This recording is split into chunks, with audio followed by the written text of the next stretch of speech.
Hello, my dear friends. Welcome all of you. Mission IAS online classes online classes में आपका स्वागत है। आज आप सबों को एक नई लेसन जो झारखंड एकेडमिक काउंसिल और किसी भी NCERT बोर्ड में पूछी जाती है उसके बारे में हम लोग आज डिस्कस करेंगे। तो वह आज लेसन है हमारी लेसन नंबर 8, जिसे आप बहुत अच्छे से जानते होंगे, जिसे हम लोग कहते हैं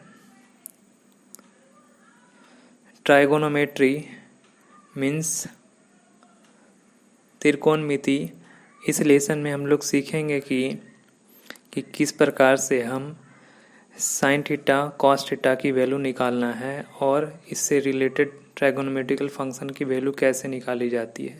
तो चैप्टर 8 त्रिकोणमिति, और त्रिकोणमिति को ट्राइगोनोमेट्री इंग्लिश में कहते हैं।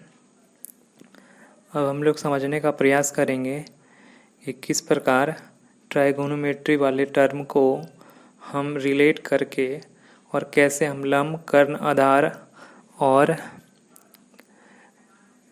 पाइथागोरस प्रमेय का प्रयोग करके किसी भी लंब और कर्ण दिए हों तो आधार कैसे निकालना है। तो हमें इस पर या तो लंब आधार दिए हों। अब समझते हैं त्रिकोणमिति क्या है। त्रिकोणमिति में त्रिभुज की भुजाओं और कोणों के बीच के संबंध को हम त्रिकोणमिति का अध्ययन कहते हैं, यानी त्रिभुज के कोण और भुजाओं। अब इसमें कहा जा रहा है अंग्रेजी शब्द ट्राइगोनोमेट्री, ट्राई प्लस गोनो प्लस मेट्री। ट्राई मीन्स 3, गोनो मीन्स भुजा और मेट्री मीन्स माप। अंग्रेजी शब्द में ट्राइगोनोमेट्री मीन्स एक त्रिभुज की 3 भुजाओं के माप संबंधी चीज़ों के बारे में हम लोग अध्ययन करते हैं। अब अंग्रेजी में हम लोग या तो हिंदी में हम लोग त्रिकोणमिति, त्रि मीन्स 3, कोण मीन्स कोण और मिति का मतलब मापना, 3 कोणों को माप संबंधित इकाइयों को ही हम त्रिकोणमिति कहते हैं। त्रिकोणमिति में सिद्धांतों तथा तकनीक का उपयोग कर बड़े से बड़े वस्तुओं को देखकर उनसे समकोण बनाने या समकोण बनाने की कल्पना कर उन वस्तुओं की ऊंचाई एवं दूरी को ज्ञात करना संभव होता है। त्रिकोणमिति में किसी भी बड़े से बड़े भी वस्तुओं को हम उसकी ऊंचाई, दूरी और उनके बीच के दूरियों को और उसकी हाइट्स को, एंगल ऑफ एलिवेशन को, एंगल ऑफ डिप्रेशन यानी उन्नयन कोण, अवनयन कोण कितने डिग्री पे झुके हैं, इन सारी चीज़ों के बारे में हम लोग आसानी से अध्ययन करते हैं।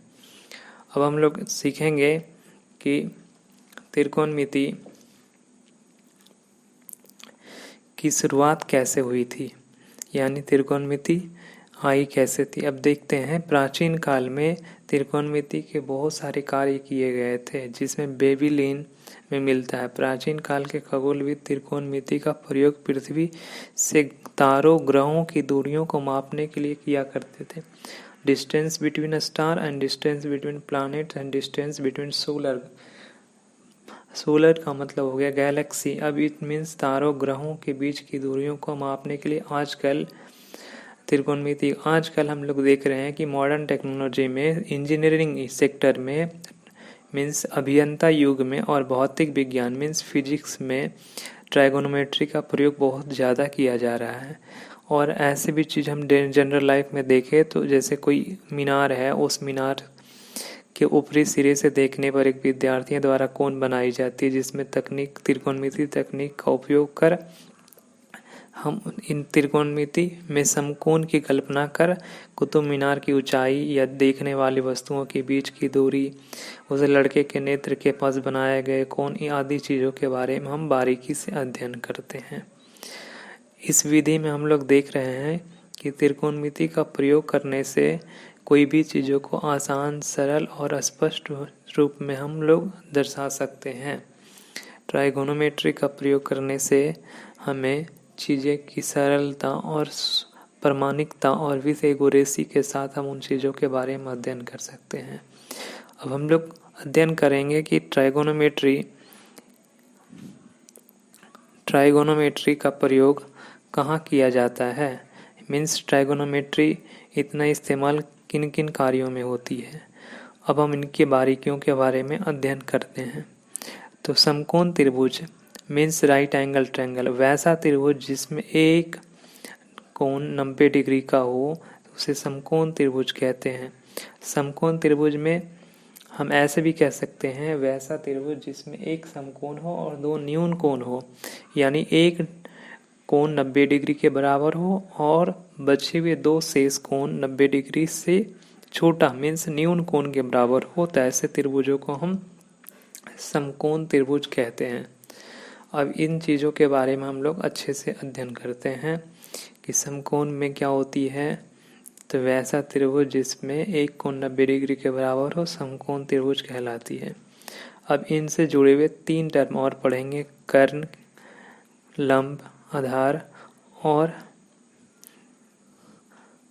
कर्ण यानी समकोण त्रिभुज के सामने वाली भुजा, यानी समकोण त्रिभुज की समकोण की सम्मुख भुजा कर्ण कहलाती है। समकोण त्रिभुज में समकोण की सम्मुख भुजा को कर्ण कहते हैं। कर्ण समकोण त्रिभुज की सबसे लंबी भुजा होती है। कर्ण हमेशा फिक्स होता है त्रिकोणमितीय या हमेशा किसी भी ज्यामितीय प्रोसेस में जब हम लोग समकोण त्रिभुज के बारे में पढ़ते हैं।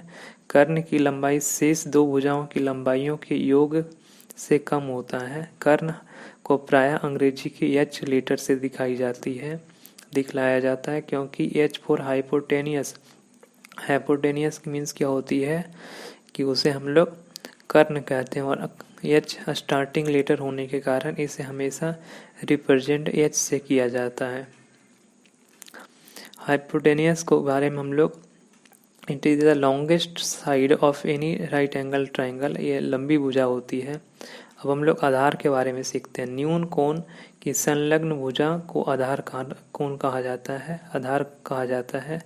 जैसा कि त्रिभुज ए में दिए गए चित्र को देख करके हम कर सकते हैं, या तो लंब और कर्ण को छोड़कर बचे शेष भुजाओं को ये हम लोग क्या कह सकते हैं, आधार कह सकते हैं। आधार को हमेशा इंग्लिश में बेस कहा जाता है। बेस मीन्स किसी भी ट्रायंगल को बनाने के लिए जो प्रारंभिक भुजा ली जाती है, प्रारंभिक रेखा जो ली जाती है उसी को हम आधार कहते हैं। और आधार को अंग्रेजी में बेस, और बेस की स्टार्टिंग लेटर बी होती है, इसलिए स्मॉल बी के रूप में इसे लिखा या निरूपित किया जाता है। यानी इसे हम कह सकते हैं समकोण त्रिभुज की सबसे न्यूनतम जो भुजा होती है, यानी सबसे छोटी जो हमारी आधार के रूप में होती है, उसी को हम आधार कहा जाता है। अब आगे चलते हैं। लंब यानी समकोण त्रिभुज की न्यून कोण के सम्मुख भुजा, यानी न्यून कोण के सामने वाली भुजा को हम लंब कहते हैं। आप एक त्रिभुज ए बी सी बनाएंगे, उसमें ए बी को हम लंब मान सकते हैं। यदि हम कोण ए से देख रहे हैं तो हमारा बी सी भुजा लंब हो जाएगी। कोण सी से देख रहे हैं तो उसमें हमारी कोण ए सी के अनुसार ए बी भुजा लंब हो जाएगी। लंब और आधार परिवर्तित होते रहती है, बदलती रहती है। हमेशा याद रखें कि किसी भी त्रिकोणमितीय को प्रश्न को हल करते समय हमेशा जिस कोण से कहा जाए उस कोण की सामने वाली भुजा को आधार लंब कहते हैं और शेष भुजा को आधार कहते हैं। लंब को हमेशा परपेंडिकुलर इसलिए पी से निरूपित किया जाता है। और लंब पाइथागोरस प्रमेय के अनुसार से देखें तो पाइथागोरस प्रमेय में कर्ण स्क्वायर बराबर लंब स्क्वायर प्लस आधार स्क्वायर। कर्ण की स्टार्टिंग लेटर एच थी, लंब की स्टार्टिंग पी थी और आधार की बी थी, तो H square equal to P square plus B square होती है। जहाँ एच कर्ण के लिए है, पी लंब के लिए है और यह बी आधार के लिए है। H for hypotenuse, P for perpendicular, B for base. यानी ये फॉर्मूला बहुत इंपॉर्टेंट है त्रिकोणमिति के प्रश्नों को बनाने के लिए, इसलिए आप इस फॉर्मूले को लर्न कर लें। त्रिकोणमितीय अनुपात क्या होती है, तो किसी भी समकोण त्रिभुज के न्यून कोणों के सापेक्ष त्रिभुजों की भुजाओं का अनुपात निकालने की विधि को त्रिकोणमितीय अनुपात कहते हैं। यानी किसी भी समकोण त्रिभुज में न्यून कोण की सापेक्ष भुजाओं के बीच निकाली गई अनुपात आपकी त्रिकोणमितीय अनुपात या त्रिकोणमितीय निष्पत्तियां कहलाती है। निष्पत्तियां में ट्राइगोनोमेट्रिकल रेशियो कहलाती है। त्रिकोणमिति में मुख्यतः 6 प्रकार की ट्राइगोनोमेट्रिकल रेशियो होती है। यानी त्रिकोणमिति में मुख्यतः 6 प्रकार की त्रिकोणमितीय निष्पत्तियाँ बताई गई है। तो उसमें से 6 प्रकार कौन कौन से होते हैं? साइन, जिसे हम हिंदी में ज्या कहते हैं, कोसाइन कोटिज्या कहते हैं, टेन स्पर्श कहते हैं, और कोट सेक और कोसेक होती है। मान लिया जाए कोण ए न्यून कोण है तो उसके सामने वाली भुजा को हम त्रिकोणमितीय अनुपात निम्न प्रकार से व्यक्त करेंगे। त्रिकोणमितीय अनुपात की मुख्यतः हम लोग 6 प्रकार पढ़ेंगे यहाँ पे, और ऐसे फुल लाइफ जब तक आप मैथ पढ़ेंगे ट्रायगोनोमेट्री तो आपको 6 प्रकार के त्रिकोणमितीय अनुपात पढ़ने को मिलेंगे। अब हम लोग सीखते हैं कोण A equal to B C equal to A B by equal to P by H. अब कोण ए साइन ए को संक्षिप्त ए रूप में लिखा जाता है, जहाँ ए साइन ए का अर्थ साइन गुना ए नहीं होता है, बल्कि यह कोण ए के निरूपण के लिए हम लोग साइन का प्रयोग किए हैं। साइन ए का मतलब होता है परपेंडिकुलर बाई हाइपोटेनियस, मतलब लंब बटा कर्ण। कोस ए का मतलब होती है बेस बाई हाइपोटेनियस, मीन्स आधार बाई कर्ण। अब हम इसको फिर से देखते हैं। साइन ए मीन्स क्या हो रही है? कोण एंगल ऑफ ए, कोण ए जो है वो एक न्यून कोण है, उसी के रिस्पेक्ट में साइन दो भुजाओं की अनुपात को बताई गई है, और ए अनुपात है हमारी लंब बटा कर्ण, और कोस के लिए अनुपात है हमारी आधार बटा कर्ण। अब इसकी अनुपात को हम लोग इस ट्रायंगल में हम लोग देख सकते हैं कि कैसे किसी भी ट्रायंगल को लिखी जाती है। और उसमें टेन के लिए देखा जाए तो टेन में होती है परपेंडिकुलर बाई बेस। परपेंडिकुलर का मतलब होता है पी और बाई बी हो गया। कोसेक के लिए होता है साइन का उल्टा हाइपोटेनियस बाई बेस। अब इसके बाद सेक के लिए हमारी होती है हाइपोटेनियस बाई बेस, तो हमारी क्या हो जाएगी? हाइपोटेनियस बाई बेस के रूप में हमारी कर्ण बाई आधार हो जाएगी। कोट के रूप में हम लोग लिख सकते हैं बेस बाई टेन का उल्टा, तो बेस बाई परपेंडिकुलर यानी हमारी आधार बटा लंब। अब हमारी कौन किसके उल्टे होते हैं? साइन कोसेक का उल्टा होता है, कोसेक का उल्टा होता है, टेन कोट के उल्टा होते हैं। अब इसको हम लोग एक ट्रिक मेथड से याद करने की प्रोसेस इस प्रकार लगा सकते हैं। तो इसमें क्या करना है हमें कि एक ट्रिक्स के रूप में पंडित बद्री प्रसाद हर हर बोल और सोना चांदी तोले, means P for perpendicular, B for base, P for perpendicular, H for hypotenuse, फिर H for hypotenuse, B for base. अब इसको हम लिख सकते हैं। अब यहाँ क्या हो गई? ये हमारी ट्रिक्स बन जाएगी P B P H H B. तो ये हम इनको देखेंगे तो परपेंडिकुलर बाई हाइपोटेनियस में sine theta, base by hypotenuse में cos theta, perpendicular by base equal to tan theta. अब इसी का उल्टा हो जाएगा हमारी तीन और आने वाले कौन कौन हो सकते हैं? तो हमारे लंब बटा कर्ण। अब इसको उल्टा कर दिया जाए कर्ण बटा लंब, तो ये हमारी हो जाएगी कोसेक का। आधार बटा कर्ण ये कोस का, तो इसका उल्टा कर दिया जाए कर्ण बटा आधार, तो ये हो जाएगा सेक का। लंब बटा आधार टेन का, तो इसका उल्टा कर दिया जाए तो आधार बटा लंब, तो ये हो जाएगी कोट का। इस प्रकार से हमारी प्रोसेस चलते रहेगी, और इन फॉर्मूले को हम लोग एक और मेथड से लर्न करने को सीखेंगे।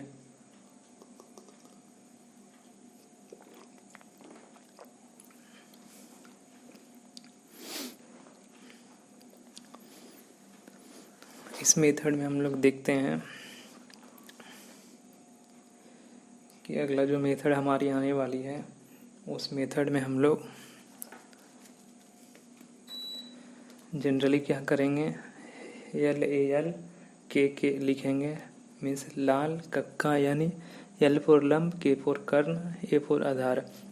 अब फर्स्ट है अंश वाले और नीचे हर वाले को देखें तो लंब बटा कर्ण साइन थीटा, आधार बटा कर्ण कॉस थीटा, लंब बटा आधार टेन थीटा। अब इन तीनों का रिवर्स होता है, साइन का उल्टा कोसेक और कोस का उल्टा सेक और टेन का उल्टा कोट। अब हम लोग चलते हैं नेक्स्ट प्रोसेस में, जिससे हम लोग को कुछ चीज़ें और सीखना है। अब कुछ साइन संक्षिप्त रूप और पूरा नाम, यानी शॉर्ट नेम और फुल नेम।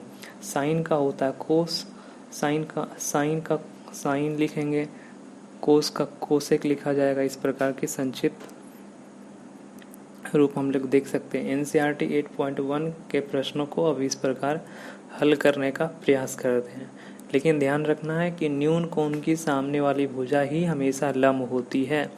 जिस कोण से कहा जाए वो उसके सामने वाली भुजा लंब बनेगी।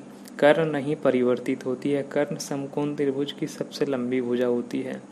आधार कर्ण और लंब को छोड़कर बचे शेष भुजाओं को आधार कहेंगे। अब हम लोगों को एक नोट के रूप में लिख लेना है कि न्यून कोण के सामने वाली भुजा हमेशा लंब बनेगी। कोण ए कहा जाए तो ए के सामने वाली भुजा आपके लंब के उदाहरण होंगे। बी कहा जाए तो बी के अनुसार से हमेशा समकोण होते हैं बी, तो बी हमारा समकोण, उसके सामने कर्ण बन जाएगी। और हम लोग फाइनली लास्ट वाली जो हमारी सी के अनुसार कहा जाए तो सी से हमारा चलने वाली भुजा ए बी होगा, तो ए बी के लिए हमारा वो लंब हो जाएगी।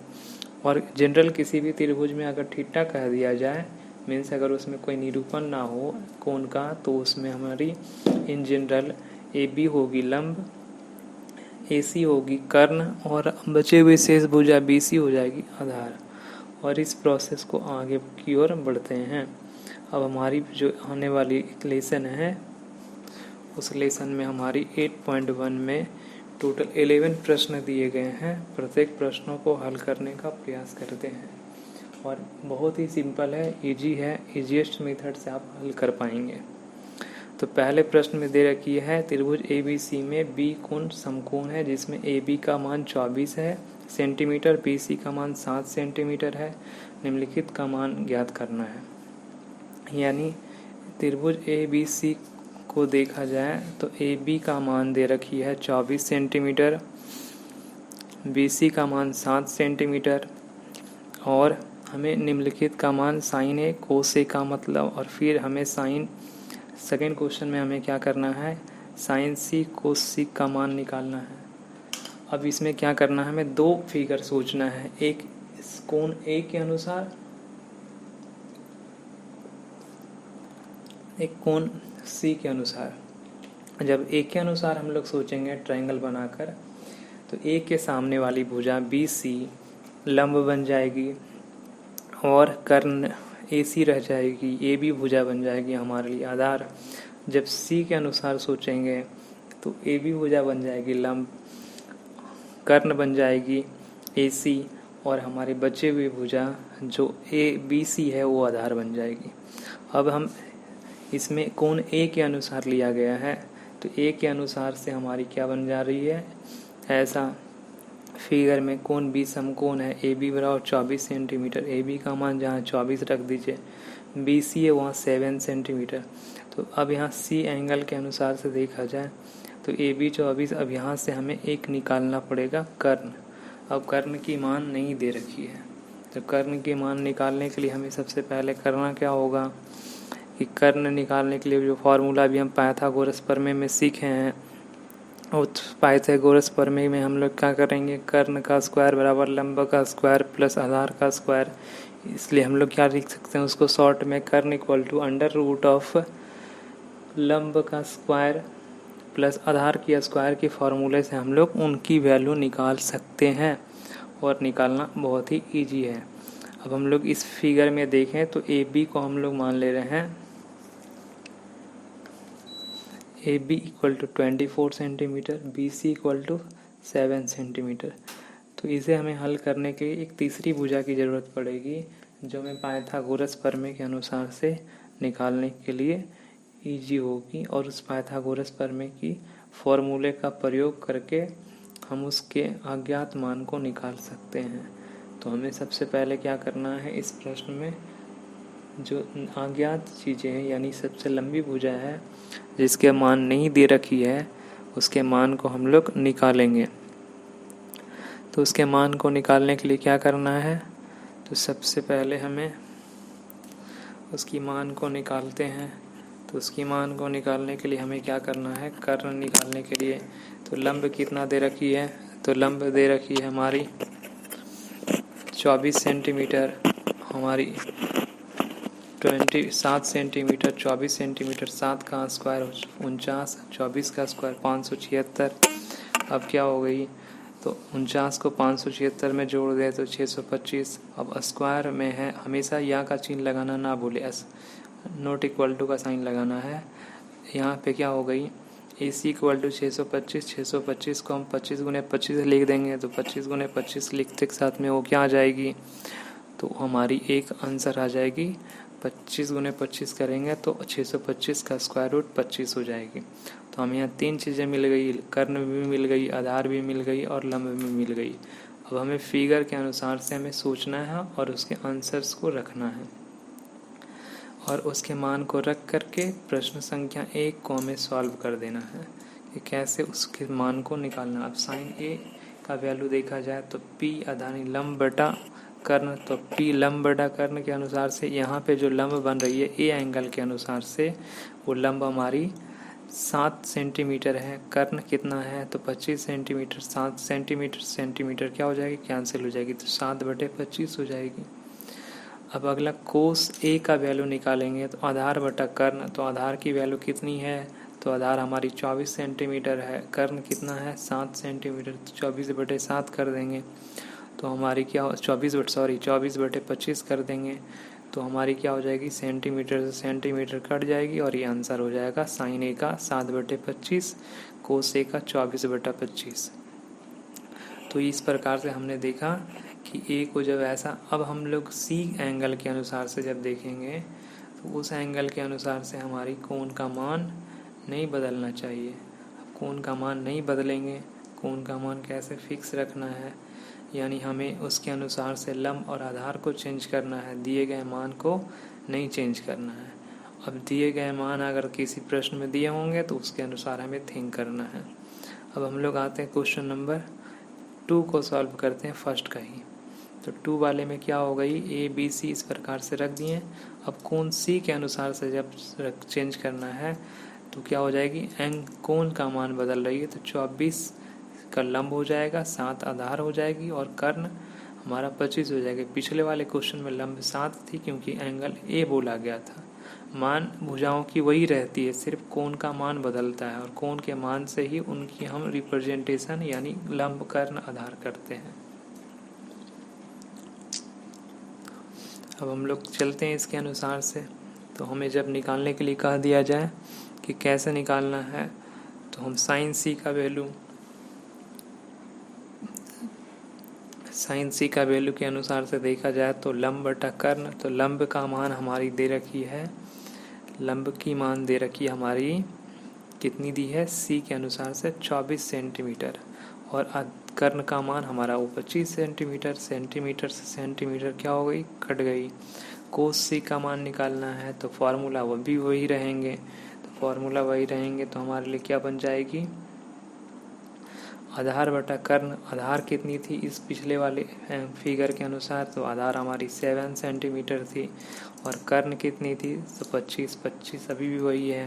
तो सेंटीमीटर सेंटीमीटर क्या हो गई, कट गई। अब जब सेंटीमीटर सेंटीमीटर कट गई तो हमारा साइन C की वैल्यू हो गई 24/25 और कॉस C की वैल्यू हो गई 7/25। इस प्रकार हम देखें कि हमारे क्वेश्चन सॉल्व हो गए। जब भी आपकी 2 एंगल के बारे में बोला हो, ACPQ या कोई भी 2 एंगल, तो आप 2 फिगर बना लें, एक A के अनुसार सोचे, एक C के अनुसार सोचे। यदि कोई क्वेश्चन में जैसे सेकंड नंबर क्वेश्चन आएगी उसमें P और Q बोले जाएंगे तो 2 बनाएंगे, एक P के अनुसार सोचना है और एक R के अनुसार सोचना है।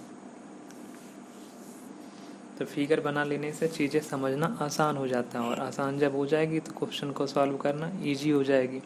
जब क्वेश्चन सॉल्व करेंगे तो वह क्वेश्चन हमारे लिए बहुत ही ईजीएस्ट मेथड में सॉल्व हो जाएगी, हमें टफ भी नहीं लगेगा और चीज़ें आसान भी लगने लगेगी, तो हमें सॉल्व करना बहुत ही ईजी होगी। तो फिगर आप हमेशा जितने एंगल उतने फिगर बना ले। अब क्वेश्चन नंबर 2 का दिया गया है कि दिए गए चित्र में tan P minus cot R का मान ज्ञात कीजिए। जैसा कि मैंने फर्स्ट क्वेश्चन किया था, इसमें P ये tan P यानी tan का मान हमें एंगल P से निकालना है, कोट R का मान एंगल R से निकालना है। अब tan P में एंगल P के अनुसार से हमें पी का मान निकालना है 10p का, और कोट आर में हमारी वैल्यू जो निकालनी है वो हमें किसके अनुसार से निकालनी है, आर के अनुसार से निकालनी है। तो हमें इसमें सबसे पहले क्या करेंगे, एक ट्रायंगल है पी क्यू आर, कोण क्यू हमारा ऑलवेज 90 होगी। पी के अनुसार से क्यू आर भुजा हमारी लंब हो जाएगी और पी की भुजा आधार हो जाएगी। सबसे लंबी भुजा 13 सेंटीमीटर दी गई है। तो इस क्वेश्चन में हमें क्या नहीं दी रखी है, तो लंब नहीं दे रखी है, तो हमें लंब निकालना है। और जब हमें कोट आर के अनुसार से जब देखा जाएगा तो हम उसमें फिगर चेंज हो जाएगी। तो हमारा पी क्यू लंब दे रखा है 12 सेंटीमीटर जनरल से, कर्ण हमारा 13 सेंटीमीटर। तो हमें इसमें क्या कर लें, यहाँ पे आर के अनुसार से सोच ली गई है। आर बराबर पी क्यू हो जाएगी हमारी लंब, क्यू आर हो जाएगी हमारी आधार, क्यू आर की वैल्यू हो जाएगी आधार और पी आर का वैल्यू हो जाएगी हमारी कर्ण।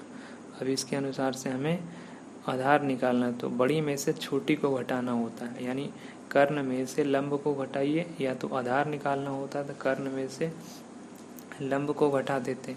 तो अब यहाँ क्या हो गई, कर्ण का स्क्वायर प्लस लंब का स्क्वायर प्लस आधार का स्क्वायर, जो नहीं दे रखी है उसकी वैल्यू हमें निकालना है। तो हमें इसमें क्या चीज़ की वैल्यू निकालने के लिए जा रहे हैं, हमें तो आधार की स्क्वायर की वैल्यू निकालना है। तो हमें क्या करने के लिए जाना है, सबसे पहले जो दे रखी है यानी कर्ण का स्क्वायर 13 सेंटीमीटर और हमारी लंब का स्क्वायर हमारी 12 सेंटीमीटर। तो 13 का स्क्वायर मीन्स 169, 12 का स्क्वायर मीन्स 1444।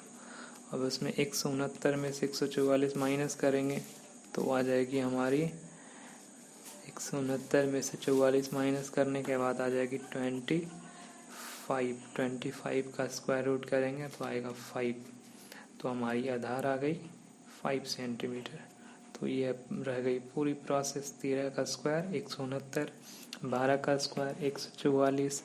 अब क्या हो गई, क्यू आर आधार का मान 169 में 144 घटा दे तो आएगा 25, 25 का स्क्वायर रूट निकालेंगे तो आएगा 5। तो ये हमारी पूरा प्रोसेस बन के आ गई कि कैसे कैसे निकाला गया। तो उसमें कर्ण स्क्वायर माइनस लंब स्क्वायर कर दिया गया। तो ये हमारी फाइनल रिजल्ट आ गई। तो अब यहाँ क्या करेंगे, एंगल पी के अनुसार से एक फिगर बनाएंगे जिसमें 10p का मान निकाल लेना है। एंगल आर के अनुसार से एक फिगर बनाएंगे जिसमें आर का मान निकाल लेना है। और दिए गए प्रश्न में उन दोनों के मान को रख देंगे, प्रश्न सॉल्व हो जाएगी। और जब प्रश्न सॉल्व हो जाएगी बाकी जो बचेगी मैथमेटिकल कैलकुलेशन यानी गणितीय हल उसको कर लेना है और फिर हमारी प्रोसेस कंप्लीट हो जाएगी। तो हम इस प्रश्न में हमें एक p के अनुसार से 10p का मान निकालना है। तो 10 थीटा का मतलब होता है लंब बटा आधार। कोट आर के अनुसार का मतलब आर बोले p बोले q बोले कुछ मतलब नहीं है, सिर्फ कोट थीटा का फॉर्मूला याद रखना है। 10 का उल्टा होता है आधार बटा लंब। अब इसके अनुसार से इन दोनों की मान को हम लोग बारी बारी से निकालने का प्रयास करेंगे। तो इनकी वैल्यू को जब निकाली जाएगी तो ये दोनों की वैल्यू निकालने के बाद 10p के जगह पे 10p का मान रख देना है, कोट आर की जगह पे कोट आर की मान को रख देना है। फिर हमारी क्या होगी ये पूरी प्रोसेस। अब 10p को देखा जाए तो 10p इस लंब बटा 10p p एंगल से देखा जा रहा है तो क्यू आर हो गई हमारी लंब, यानी 5 सेंटीमीटर आधार 12 सेंटीमीटर। तो इसकी वैल्यू हो गई 5 सेंटीमीटर बटे 12 सेंटीमीटर। सेंटीमीटर से सेंटीमीटर कट गया, या तो आप इस प्रोसेस को एस्केप कर दें, डायरेक्ट 5 बटे 12 लिख दें, वो भी राइट है। अब एक फिगर बनाएंगे कोट आर के लिए जिसमें कोट आर से हमें कोट आर की वैल्यू निकाली जाएगी। अब उस फिगर में हमें लोग देखेंगे कि कोट आर की वैल्यू कैसे निकालना है। तो हम उसमें कुछ नंबर वही रहेंगे, सिर्फ मान बदल जाना है। कोट आर बना दी गई p के जगह पे आर लिख दिया और आर के जगह p लिख दिया। फिर हमारी लंब हो जाएगी 12 सेंटीमीटर, आधार हो जाएगी 5 सेंटीमीटर। आपका मान नहीं बदलना है, सिर्फ एंगल का नेम बदल दीजिए। तो क्या हो गई, कोट आर का मतलब 5 बटे 12। अब दिए गए हमारे एक्सप्रेशन यानी coat 10p minus cot are में इनकी दोनों की वैल्यू को हम पुट कर देंगे। जैसे इन दोनों की वैल्यू पुट करेंगे तब 5 बटे 12 माइनस 5 बटे 12, जितना प्लस उतना माइनस कैंसिल, या तो 12 और 12 का एलसीएम रख दें तो 12 आएंगे। 5 माइनस 5 ऊपर 0/12 मीन्स किसी भी नंबर को हम 0 में भाग देंगे तो उसका रिजल्ट फाइनली 0 आ जाएगा। आप ऐसे भी कर सकते हैं, जितनी प्लस उतनी माइनस, तो 5/12 माइनस 5/12 प्लस माइनस जितनी पॉजिटिव उतनी नेगेटिव, तो इसकी रिजल्ट 0 आ गई। तो 10p माइनस कोट आर की वैल्यू हमारी 0। ये हमारी हो गई क्वेश्चन नंबर 2 की फाइनल सॉल्यूशन। अब हमारी क्वेश्चन नंबर 3 आएगी, उसमें भी सेम प्रोसेस होगी, सिर्फ हमें फॉर्मूला याद रखना है और 3 फॉर्मूला याद रखना है। साइन कोस टेन का, साइन का परपेंडिकुलर बाई हाइपोटेनियस में से लंब बटा कर्ण, कोस का याद रखना है हमें आधार बटा कर्ण, और टेन का याद रखना है हमें लंब बटा आधार, और ये सारी प्रोसेस वही रहेगी। अब हम अगला चलते हैं क्वेश्चन नंबर 3। यदि साइन ए बराबर 3/4 हो तो कोस ए और टेन ए का मान ज्ञात करना। क्वेश्चन बहुत ईजी है। साइन ए का मान 3/4 दिया गया है और हमसे जानने का प्रयास किया जा रहा है प्रश्न में कि कोस ए और टेन ए का मान क्या होगा। साइन ए 3/4 का मतलब होता है साइन थीटा बराबर लंब बटा कर्ण। लंब यहाँ हो गई हमारी, साइन ए बराबर 3/4 लिख दें, फिर नीचे लिखें लंब बटा कर्ण। अब लंब हो गई, अंश को अंश के साथ इक्वेट करें, बराबर कर लें, और हर को हर के साथ में, तो लंब हो गई 3 और हर का मान हो गई 4, और हर का मान हो गई 4, तो लंब बराबर 3 और कर्ण बराबर हमारी 4। तो लंब दिया है 3 और कर्ण दे रखी है हमें 4, तो हमें क्या नहीं दे रखी है, तो हमें एक चीज़ नहीं दे रखी है, वो है आधार, क्योंकि हमें कोस निकालने में भी आधार की ज़रूरत पड़ेगी और टेन निकालने में भी आधार की ज़रूरत पड़ेगी। तो सबसे पहले हम आधार निकालने का प्रयास करेंगे। इस फिगर में बनाकर दिखाई गई है, ए के अनुसार से हमें सोचना था। तो ए के सामने वाली भुजा BC लंब, लंबी भुजा 4, ये हमारी कर्ण, और नीचे AC भुजा नहीं दे रखी है, शेष भुजा वो हो गई हमारी आधार। तो इस में हम लोग क्या करेंगे, सबसे पहले इसमें हमें निकालने का काम करेंगे कि आधार कैसे निकालना है। तो आधार के लिए हम लोग सबसे पहले, ये हमें बेसिक फॉर्मूले से सब दिखाई जा रही है, हम पाइथागोरस प्रमेय का इस्तेमाल करेंगे, या तो हम डायरेक्टली लिख देंगे कर्ण का स्क्वायर माइनस लंब का स्क्वायर, या तो हम डायरेक्ट यूज करना चाहेंगे फॉर्मूला, तो एक ही फॉर्मूला याद करें, कर्ण स्क्वायर इक्वल टू लंब का स्क्वायर प्लस आधार का स्क्वायर। उस फॉर्मूला में रखते के साथ में आपके सॉल्यूशन मिल जाएंगे। जब आपकी सॉल्यूशन मिलेगी तो उसकी वैल्यू को आप सिर्फ क्या करें, माइनस कर दें। तो ये हमारी लंब दे रखी नहीं है, कितना 9, कर्ण कितना, तो यहाँ पे 4 का स्क्वायर 16, 3 का स्क्वायर 9। अब 3 दाईं तरफ ले गई, अब उसमें AC हमारी दाईं तरफ है और उसको हमें बाईं तरफ ले गए, 16 माइनस 9, तो यहाँ 7 आ गई। 7 का स्क्वायर रूट नहीं निकलेगी, इसलिए √7 आ गई। तो हमने क्या किया, कर्ण बराबर 4 सेंटीमीटर, लंब बराबर 3 सेंटीमीटर मैंने रखा। तो 4 की स्क्वायर 16 हो गई, 3 की स्क्वायर 9 हो गई, 16 में से 9 चली गई, बचेगी 7। 7 का स्क्वायर रूट हमारी क्या हो गई, नहीं निकलने वाली, क्योंकि एक अपरिमेय संख्या और अपरिमेय संख्याओं के हमारे स्क्वायर रूट नहीं निकलते हैं। तो हम क्या कर दिए, यहाँ पे वो हमारी आधार का मान √7 आ गई। अब लास्ट हमें जो क्वेश्चन करनी थी कि कोस ए, तो आधार मिल गई √7, लंब हमें मिल गई 3, कर्ण मिल गई 4, तो कोस थीटा बराबर आप लिख दें, कॉस थीटा का मान क्या होगी, तो आधार बटा कर्ण। तो आधार बटा कर्ण मीन्स √7 डिवाइडेड बाई 4, यानी आधार हमारे √7 है, कर्ण हमारे 4 है। जब हमारे पूछा गया कि टेन थीटा बराबर, तो लंब बटा आधार, तो लंब हमारी 3 सेंटीमीटर और आधार हमारा √7, तो 3/√7। आप इस वीडियो को बार बार देखने का प्रयास करें, जो चीज़ें ना समझ में आए तब आप कमेंट करने का प्रयास करें। वीडियो को 2 या 3 बार देखें ताकि चीज़ें आसानी से आपको समझ में आ जाए जो मैं समझाना चाह रहा हूँ। तो अब इस क्वेश्चन में देखा जाए, फिर से हम इसको रिकॉल कर लें, तो कॉस थीटा बराबर आधार बटा कर्ण, आधार थे √7, कर्ण थे हमारे 4, तो √7 डिवाइडेड बाई 4। अब हमारे यहाँ क्या हो गई,